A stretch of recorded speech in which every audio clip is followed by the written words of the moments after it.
नमस्कार दोस्तों, मैं अजय शर्मा एक बार फिर से आपका स्वागत करता हूं मेरे YouTube चैनल पर जिसका नाम है इन्वेस्टिंग सोच समझकर। तो आज इस वीडियो में हम फंडामेंटल एनालिसिस पे बात करने वाले हैं। फंडामेंटल एनालिसिस को समझने वाले हैं। फंडामेंटल एनालिसिस को समझने के लिए सबसे पहले हम फंडामेंटल को हटा देते हैं और बस एनालिसिस को समझते हैं। अब देखो, एनालिसिस तो हम लोग अक्सर डेली लाइफ में करते रहते हैं, चाहे वो खाने पीने की चीज हो, चाहे वो कोई और चीज ही क्यों ना हो, हम एनालिसिस तो करते ही हैं। अब जैसे खाने पीने की चीज हम डिसाइड करते हैं ना कि यार इस दुकान की चाट यहाँ की सभी दुकानों से बेस्ट है, या फिर हमें मोबाइल लेना हो तो भी हम डिसाइड करते हैं कि यार 10,000 रुपए में इस वाले ब्रांड का मोबाइल सबसे बेस्ट है क्योंकि इसमें फास्ट चार्जिंग है और इसका कैमरा भी सबसे अच्छा है। ऐसे छोटे मोटे एनालिसिस तो हम लोग डेली अपनी लाइफ में करते रहते हैं। और अगर हम ऐसे सेम एनालिसिस शेयर पे करने लग जाएं कि यार ये वाला शेयर उस शेयर से ज्यादा ग्रो कर रहा है तो क्यों कर रहा है, तो उसे ही स्टॉक एनालिसिस कहते हैं। तो बेसिकली हमें ये जानना होता है कि हमें कौन सा शेयर खरीदना चाहिए और क्यों खरीदना चाहिए। तो इस सवाल का जवाब हमें मिलता है फंडामेंटल एनालिसिस करने से। अब देखो, फंडामेंटल एनालिसिस में तो वैसे बहुत सारी चीजें होती है, जैसे कंपनी क्या काम करती है, कौन से सेक्टर में काम करती है, जिस सेक्टर में काम करती है उस सेक्टर में फ्यूचर में ग्रोथ है या नहीं, कंपनी की बैलेंस शीट चेक करना,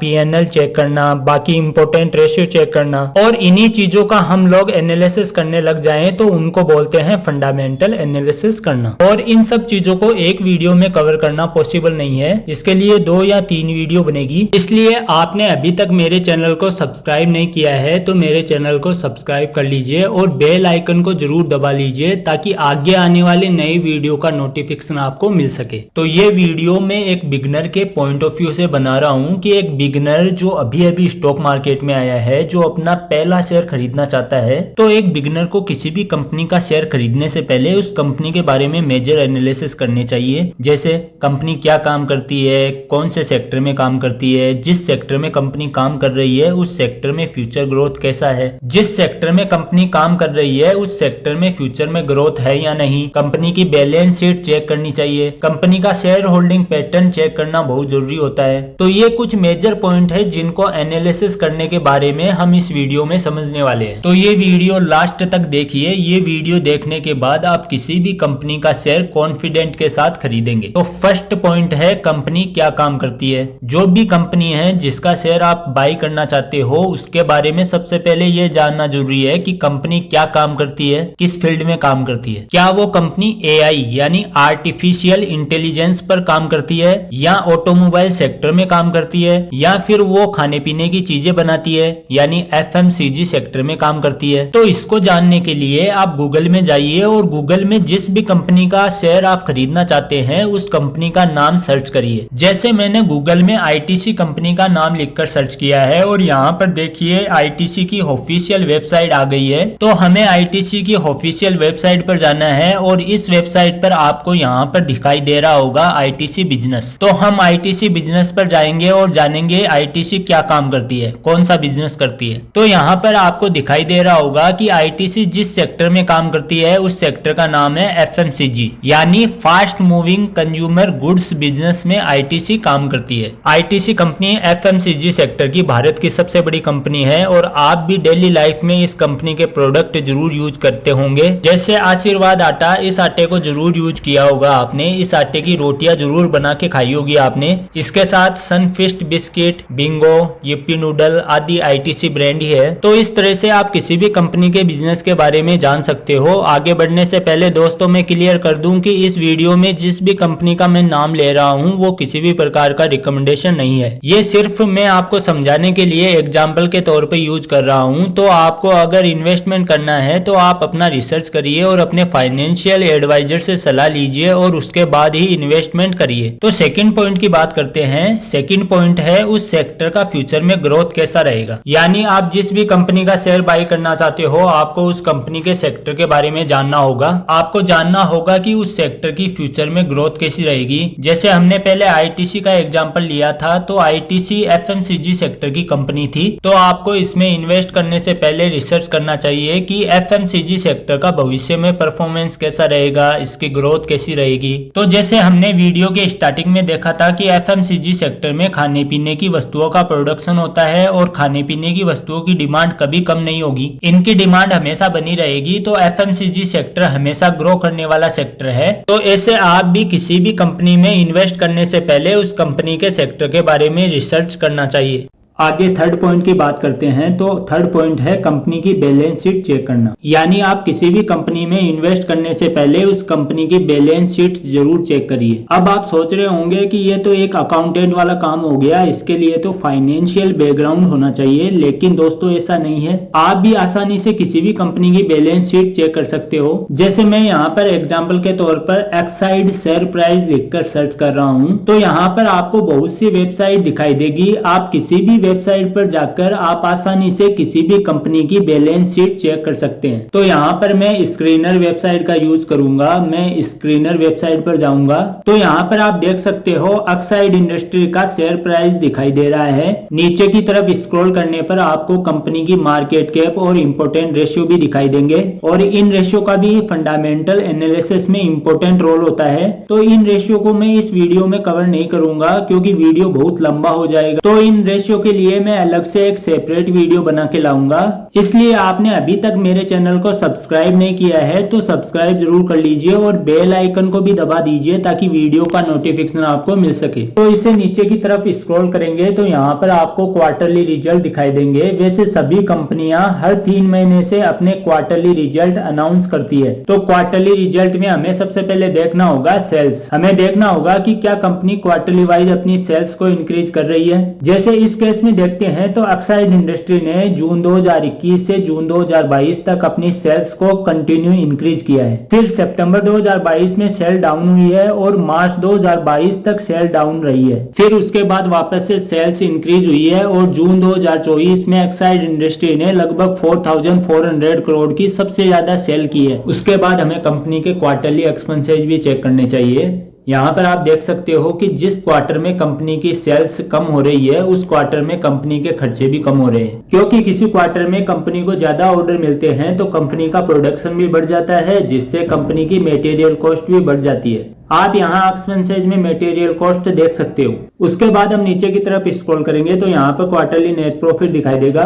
तो यहाँ पर देख सकते हो कि सितंबर 2023 में कंपनी का नेट प्रॉफिट 270 करोड़ के आसपास था। उसके बाद कंपनी का अगले 2 क्वार्टर में नेट प्रॉफिट कम हुआ है, लेकिन जून 2024 में वापस कंपनी का नेट प्रॉफिट बढ़कर 221 करोड़ हो गया है। तो इस तरह से आप किसी भी कंपनी का नेट प्रॉफिट चेक कर सकते हैं। आप देख सकते हो कि वो कंपनी क्वार्टरली अपनी परफॉर्मेंस अच्छी कर रही है या नहीं। उसके बाद नीचे की तरफ आओगे तो यहाँ पर प्रॉफिट एंड लॉस वाले सेक्शन में आपको ईयरली रिजल्ट मिलेंगे। तो हम ईयरली रिजल्ट इसलिए देखते हैं ताकि हमें कंपनी का एवरेज परफॉर्मेंस का पता चले, ओवरऑल परफॉर्मेंस का पता चले। कभी कभी क्या होता है कि किसी कंपनी के क्वार्टरली रिजल्ट तो ऊपर नीचे रहते हैं, लेकिन ईयरली रिजल्ट बहुत अच्छे रहते हैं। जैसे यहाँ पर आप देख सकते हो एक्साइड इंडस्ट्री की मार्च 2022 में 12,000 करोड़ के आसपास की सेल्स थी। उसके बाद मार्च 2023 में सेल बढ़कर 15,000 करोड़ के आसपास हो गई और मार्च 2024 में 16,700 करोड़ के आसपास सेल देखने को मिल रही है। वहीं पर आप इस कंपनी का हर साल का नेट प्रॉफिट भी देखोगे तो वो भी बढ़ ही रहा है। तो इससे हमें पता चल रहा है कि जो एक्साइड इंडस्ट्री कंपनी है इसके क्वार्टरली रिजल्ट तो कभी कम है कभी ज्यादा है, लेकिन इस कंपनी का ईयरली परफॉर्मेंस बहुत अच्छा देखने को मिल रहा है। तो यहाँ से आइडिया लग रहा है कि ये कंपनी लॉन्ग टर्म इन्वेस्टमेंट के लिए बेस्ट ऑप्शन हो सकती है। तो इस तरीके से चेक करके हम किसी भी कंपनी में लॉन्ग टर्म इन्वेस्टमेंट करने का डिसीजन ले सकते हैं। उसके बाद नीचे की तरफ आएंगे तो यहाँ पर आपको बैलेंस शीट दिखाई देगी। तो बैलेंस शीट में हमें सबसे पहले रिजर्व को चेक करना है। तो रिजर्व वो रकम होती है जो कंपनी ने किसी खास वजह के लिए रखी है और इसका इस्तेमाल भविष्य में होना है। कंपनी हर साल अपने मुनाफे में से कुछ हिस्सा रिजर्व के रूप में रखती है, तो वो ही कंपनी अच्छी मानी जाती है जिनमें रिजर्व हर साल बढ़ रहा हो। जैसे एक्साइड कंपनी में रिजर्व हर साल बढ़ रहा है, आप देख सकते हो। उसके बाद रिजर्व के नीचे बारोइंग दिख रहा होगा। तो ये बारोइंग क्या होता है? तो ये बारोइंग कंपनी का कर्जा होता है। इसे भी देखना जरूरी होता है, इससे कंपनी पर कितना कर्जा है इसका पता चलता है। अब बारोइंग 2 प्रकार के होते हैं। First short term burrowing second long term burrowing. Short term burrowing का मतलब होता है कि वो कर्जा जिसको 1 साल के अंदर ही वापस देना होता है, शॉर्ट टर्म बारोइंग माना जाता है। लॉन्ग टर्म बारोइंग का मतलब होता है कि वो कर्जा जिसको 1 साल से ज्यादा समय में वापस देना होता है, लॉन्ग टर्म बारोइंग माना जाता है। तो बारोइंग जितना कम होगा कंपनी उतनी ही स्ट्रॉन्ग मानी जाएगी। अब बारोइंग को चुकाने के लिए कंपनी के पास कैश भी तो होना चाहिए, तो कैश का कैसे पता चलेगा? तो यहाँ नीचे की तरफ आपको अदर एसेट्स दिखाई दे रहा होगा, तो हम अदर एसेट्स में जाकर कैश का पता कर सकते हैं। तो यहाँ पर आपको कैश इक्विवेलेंट्स दिखाई दे रहा होगा, तो इस कैश इक्विवेलेंट से ही हमें पता चलता है कि कंपनी के पास कितना कैश है। जैसे एक्साइड इंडस्ट्री के पास मार्च 2024 में 331 करोड़ के आसपास कैश इक्विवेलेंट्स है। तो माना जाता है कि कैश इक्विवेलेंट्स जिस कंपनी में ब्रोइंग के बराबर हो या उससे ज्यादा हो, वो कंपनी अच्छी मानी जाती है। लेकिन ऐसा कम ही कंपनियों में देखने को मिलता है। बहुत कम कंपनियां हैं जिनमें कैश इक्विवेलेंट ब्रोइंग के बराबर या उनसे ज्यादा होता है। तो हमारा चौथा पॉइंट है शेयर होल्डिंग पैटर्न चेक करना।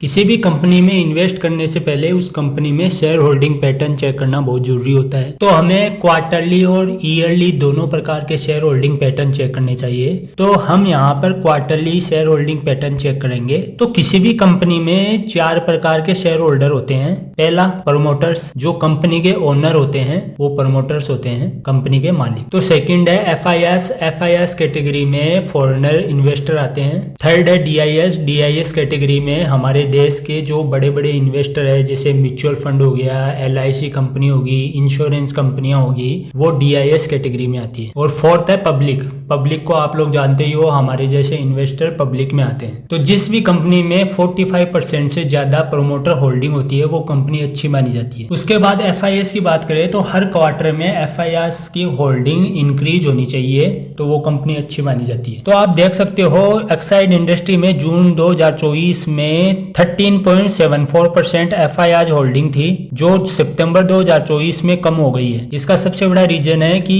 जून 2024 के क्वार्टर में एक्साइड इंडस्ट्रीज के क्वार्टरली रिजल्ट अच्छे नहीं आए, इस कारण एफआईएस ने अपनी होल्डिंग कम कर दी। इसलिए क्वार्टरली रिजल्ट चेक करना बहुत जरूरी है और साथ में होल्डिंग भी चेक करना चाहिए। उसके बाद हमें डीआईएस की होल्डिंग देखनी चाहिए। जैसे इस कंपनी में सितंबर 2024 में 17.96% डीआईएस की होल्डिंग है, जो अच्छी खासी है। तो किसी भी कंपनी में इन्वेस्ट करने से पहले हमें डीआईएस की होल्डिंग भी देखनी चाहिए कि एक अच्छी खासी होल्डिंग होनी चाहिए। क्या होता है, डीआईएस की होल्डिंग ऊपर नीचे रहती है, कंटिन्यू इंक्रीज नहीं होती डीआईएस की होल्डिंग। तो किसी भी कंपनी में इन्वेस्ट करने से पहले ये देख लेना चाहिए कि डीआईएस की होल्डिंग अच्छी खासी डीआईएस की होल्डिंग होनी चाहिए। उसके बाद हमें पब्लिक की होल्डिंग दिखाई देती है। तो किसी भी कंपनी में पब्लिक की शेयर होल्डिंग जितनी कम रहेगी वो कंपनी उतनी अच्छी रहेगी। एक चीज यहाँ पर आप नोटिस कर रहे होंगे कि जून 2024 में क्वार्टरली रिजल्ट अच्छे नहीं आए, तो वहां पर एफआईएस ने अपनी होल्डिंग कम की, लेकिन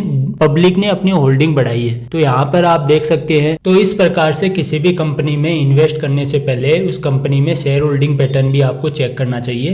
तो ये मेजर पॉइंट थे जिनका एनालिसिस करके आप किसी भी कंपनी में कॉन्फिडेंट के साथ इन्वेस्ट कर सकते हो। और दोस्तों, किसी भी कंपनी में इन्वेस्ट करने से पहले ये मेजर एनालिसिस जरूर करनी चाहिए आपको। तो दोस्तों, आज का वीडियो यहीं पे समाप्त करते हैं। वीडियो अच्छा लगा हो तो वीडियो को लाइक करिए, शेयर करिए और कमेंट जरूर करिए, और मेरे चैनल को सब्सक्राइब भी जरूर कर लीजिए। और आपसे अगले वीडियो में मुलाकात होगी। Thank you so much.